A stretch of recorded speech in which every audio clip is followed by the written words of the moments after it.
Wow, fancy that. Web ad giant Google to block ad blockers in Chrome for safety, apparently. Okay, so they might be Google Chrome, which is the browser I like. An ad blocker might be blocked by the thing. Okay, yeah, you guys get it. All right, I'm off to a killer start. I'm going to crush this. Google engineers have proposed changes to the open source Chromium browser that will break content blocking extensions, including ad blockers. If the overhaul goes ahead, AdBlock Plus and similar plugins that rely on basic filtering will, with some tweaks, still be able to function to some degree, unlike more ambitious extensions such as uBlock Origin, which will be hit hard. The drafted changes will limit the capabilities available to extension developers, essentially for the sake of speed and safety.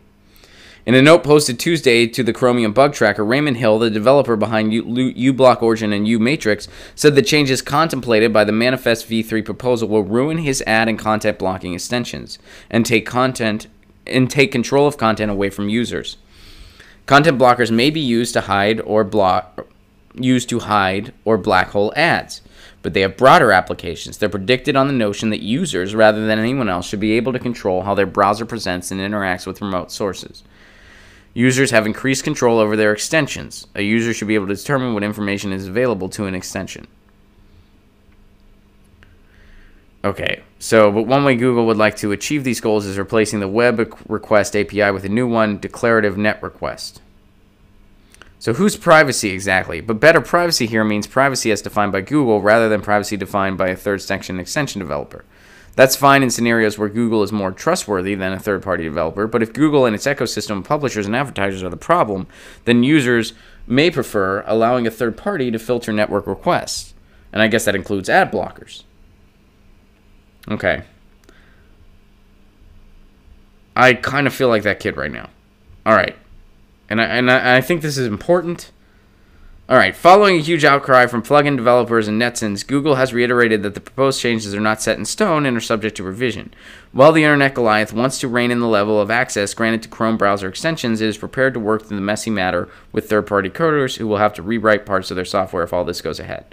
Also, we're happy to clarify that while AdBlock Plus is affected, it will not be whacked as hard as other extensions, such as uBlock Origin, due to ABP's simplistic filtering.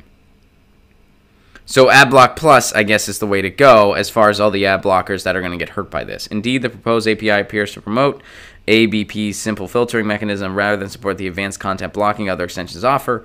The sticking point is whether or not the proposed limit of 300,000 filter rules will be enough for the likes of AdBlock Plus. So it seems like here, in short, that Google is trying to kind of help the advertisers here and not the internet users. By making ad blocking more difficult, more ads are going to pop up. Users aren't going to have as much control. I mean, that's the theme of this. Now, the kind of nitty-gritty on how it works and, you know, which ad blocker, how ad blockers are going to combat this, that's where it gets a little foggy for me. But basically, Google's trying to make it harder on Chrome for ads to be blocked, helping the advertisers and not the users. And let me know if you have a greater understanding of everything we just read. Get your news on with Ron. Don't you wanna know what's going on? We're getting our news on today. Get your news on with Ron. Don't you wanna know what's going on? We're getting our news on today. Yeah, yeah, yeah. You can tweet me an article at Ron Placone. We'll go through it together and make it our own. Get your